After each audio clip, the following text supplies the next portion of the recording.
Kantor Pertanahan Kota Surabaya 1 mempersembahkan inovasi terbaru, yaitu Web Utama, urus sertifikat tanah dari rumah.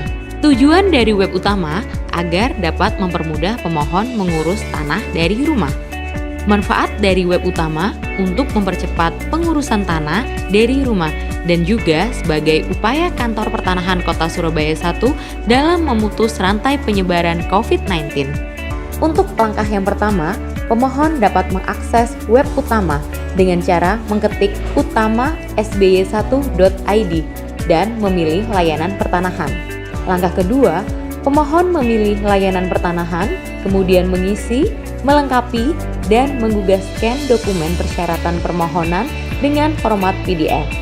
Langkah ketiga, pemohon mendapatkan kode permohonan berupa file PDF untuk kemudian dicetak dan ditempel di pojok kanan atas map berkas yang berisi persyaratan permohonan. Langkah keempat, validasi dan verifikasi akan dilakukan oleh petugas Kantor Pertanahan Kota Surabaya 1. Langkah kelima, permohonan terverifikasi.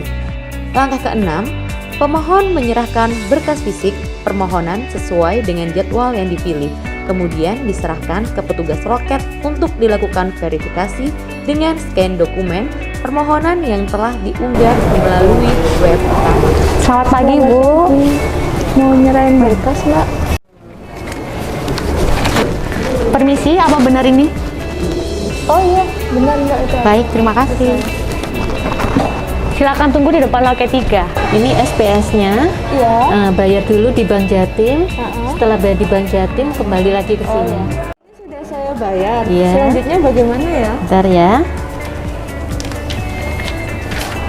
Ini untuk pengambilan. Iya. Nanti ngambilnya di loket 4. Iya. Bawa fotokopi KTP sama ini SPS-nya.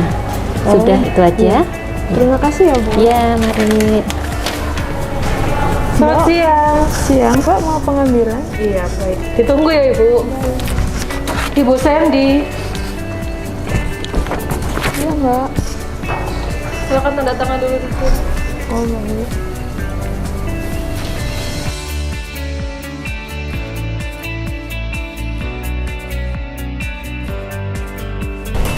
Ini sertifikatnya, Ibu. Oh iya. Saya cek dulu ya, Mbak. Iya.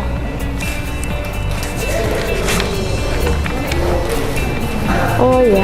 Terima kasih, Mbak. Terima kasih. Anda kembali bersama kami di Sapa Indonesia Malam. Saudara, Kantor Badan Pertanahan Nasional Jakarta Selatan digeledah polisi. Penggeledahan dilakukan setelah polisi menciduk 4 pejabat BPN Jakarta Selatan yang terlibat dalam sindikat mafia tanah milik keluarga selebritas Nirina Zubir. 4 pejabat BPN diduga terlibat dalam kasus mafia tanah di Jakarta dan Bekasi. Salah satunya termasuk kasus sertifikat tanah milik keluarga artis Nirina Zubir. Penggeledahan dilakukan setelah polisi menciduk keterlibatan pejabat BPN Jakarta Selatan dalam sindikat mafia tanah milik keluarga selebritas Nirina Zubir terbongkar. Mereka menggunakan data palsu, kemudian apabila suatu lokasi itu belum ada sertifikatnya dibuat data palsu bekerja sama dengan oknum, akhirnya menjadi sertifikat. Dan yang paling canggih ada illegal access. Seharusnya akun yang tidak bisa ditembus oleh mafia itu. Kepala BPN Jakarta Selatan menyatakan mendukung upaya polisi untuk memberantas mafia tanah. Dengan terungkapnya kasus ini, masyarakat diimbau mendatangi langsung kantor BPN jika ingin mengurus perubahan hak milik tanah. Assalamualaikum warahmatullahi wabarakatuh. Pada hari ini kelompok kami terdiri dari saya sendiri, Zulfikar, ada Mas Maulana, Mas Jonathan Pahatur, Mas Safril, dan Mbak Tiara. Pada kesempatan hari ini kita akan memberi tanggapan dari tugas agenda 3 pada hari kedua atau hari ke-9, di mana pada kesempatan hari ini kita akan memberi tanggapan dari video practice and best practice. Pertama-tama kita akan menanggapi tanggapan dari video best practice.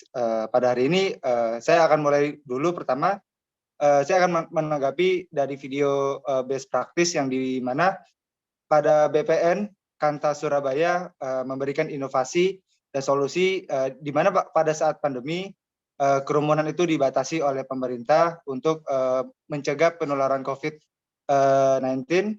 Nah, di sini BPN Surabaya membuat sistem atau aplikasi untuk mengurus tanahnya dari rumah. Nah, di mana pada saat ini saya sangat mendukung program-program digitalisasi sesuai dengan ide-ide atau tujuan-tujuan dari Smart ASN, di mana kita harus menekankan era digital untuk memudahkan pekerjaan dan memudahkan untuk mengakses informasi.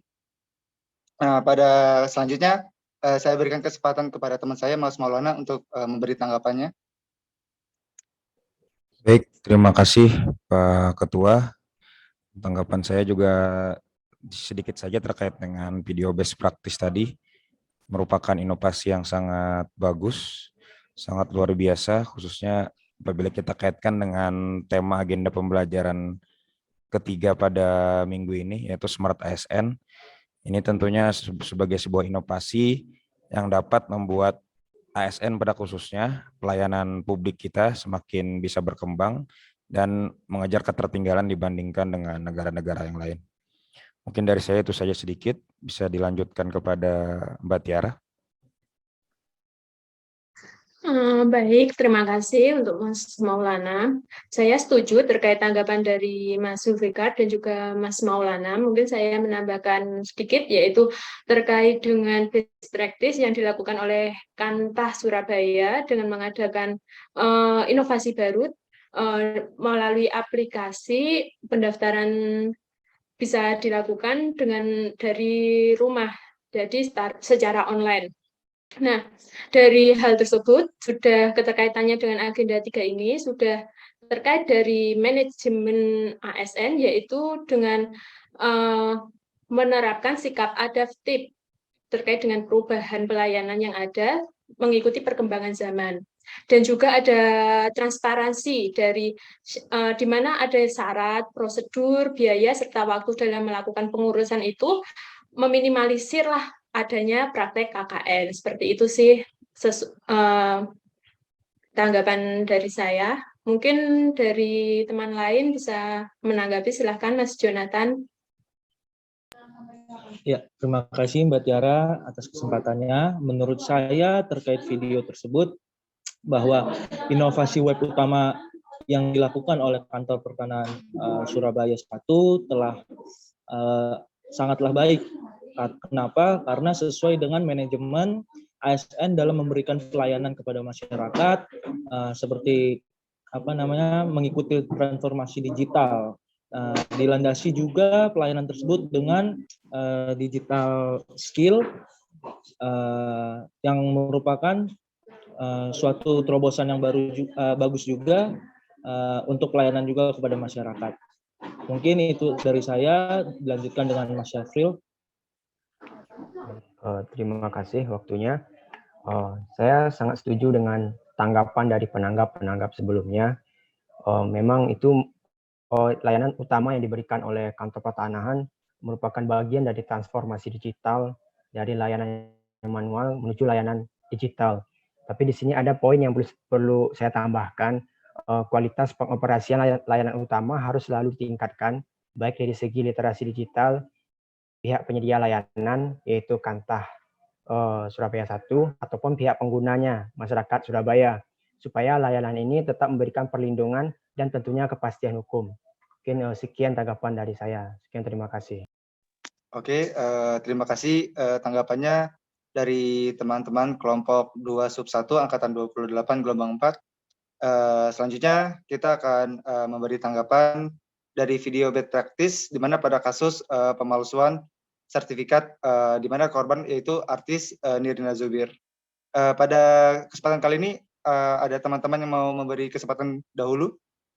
Saya lempar ke teman-teman yang lain. Ya, tanggapan saya mengenai video yang kedua terkait tindakan BPN atau pegawai BPN, oknum, terikat dalam suatu tindakan yang tidak baik atau keluar dari fungsi dan tugas daripada Kementerian atau BPN. Tentu hal ini tidak menunjukkan sikap best practice yang dimana terdapat frasa illegal akses yang dilakukan seharusnya, yang mana akses tersebut tidak dilakukan atau tidak dapat diterobos oleh para mafia tersebut. Nah, dalam hal ini terwujudnya penyimpangan literasi digital mengenai digital etnik yang seharusnya dilakukan berdasarkan peraturan yang berlaku. Itu tanggapan saya. Saya lempar tanggapan dari Mas Maulana. Baik, terima kasih Mas Jonathan. Sedikit saja dari saya terkait dengan video bad practice ini, terkait dengan mafia-mafia tanah, khususnya yang dilakukan langsung oleh pejabat dari Kementerian ATR BPN sendiri. Menurut saya ini adalah bahaya laten yang benar-benar harus kita pangkas ke akar-akarnya dari sekarang.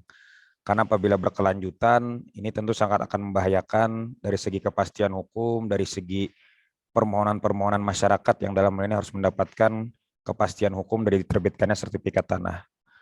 Jadi menurut saya langkah yang saat ini dilakukan oleh Bapak Menteri baru akan sangat bagus sekali terkait dengan kerjasama dengan instansi hukum yang lain terkait dengan pemberantasan mafia tanah tersebut.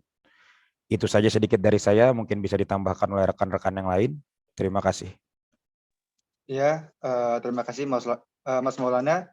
Izin menanggapi tanggapan dari video bad practice yang sebelumnya telah kita tonton, di mana pada oknum-oknum BPN ini yang telah melakukan pemalsuan atau illegal access, menurut saya juga kita sebagai kelompok ini telah melanggar dari nilai-nilai berakhlak dan manajemen ASN, di mana di sini para oknum-oknum BPN tidak melaksanakan nilai-nilai berakhlak, yaitu integritasnya, kompetensinya, lalu mereka juga tidak menjalankan tugas dengan tanggung jawab karena menyalahgunakan wewenangnya untuk keuntungan atau kepentingan mereka sendiri. Nah, dengan adanya kejadian ini juga menjadi contoh kita, menjadi fundamental kita sebagai calon ASN, bahwa dengan terbukanya informasi digital ini akan lebih mudah juga orang lebih untuk memantau hal-hal yang akan kita lakukan. Alangkah baiknya juga kita harus ada pembelajaran tentang digitalisasi, bahwa informasi itu sudah sangat mudah untuk digapai jika kedepannya kita akan melakukan hal-hal yang tidak sesuai dengan standar operasi pelayanan kita. Cukup dari saya, mungkin akan saya lempar lagi ke Mas Safril atau Mbak Tiara. Ya, baik. Terima kasih. Saya sedikit menanggapi terkait kalau kita lihat dari segi Smart ASN, sebenarnya kasus pada mafia tanah ini bisa kita cegah jika kita sudah berhasil dalam melakukan transformasi digital secara penuh, maka kita bisa meminimalisirlah praktik tersebut. Praktik mafia tanah itu akan semakin sempit ruangnya, karena kan untuk informasi pertanahannya sudah otomatis dalam bentuk digital. Mungkin itu tambahan dari saya. Mungkin ada tambahan dari Mas Safril, silahkan. Baik, terima kasih Mbak Tiara. Saya sangat setuju dengan tanggapan dari penanggap-penanggap sebelumnya. Dari saya, ditinjau dari manajemen ASN, kasus tersebut jelas menunjukkan tidak profesionalnya seorang ASN dalam menjalankan fungsi ASN sebagai pelayan publik. Malah tindakan tersebut menimbulkan kegaduhan di tengah-tengah masyarakat, sekaligus telah menurunkan kepercayaan masyarakat kepada BPN. Kemudian ditinjau dari Smart ASN, saya memandang transformasi digital itu ibaratkan pedang bermata dua. Segi positifnya banyak, namun segi negatifnya akan lebih banyak lagi jika penggunanya tidak bijak dalam menggunakan teknologi informasi dan komunikasi. Seperti yang kita lihat, seperti kasus tersebut, terdapat akses ilegal yang dilakukan oleh malah ASN itu sendiri. Sekian dari saya, terima kasih. Saya kembalikan kepada Bapak Ketua. Iya, terima kasih kepada rekan-rekan Mas Jonathan, Mas Maulana, Mbak Tiara, dan Mas Safril.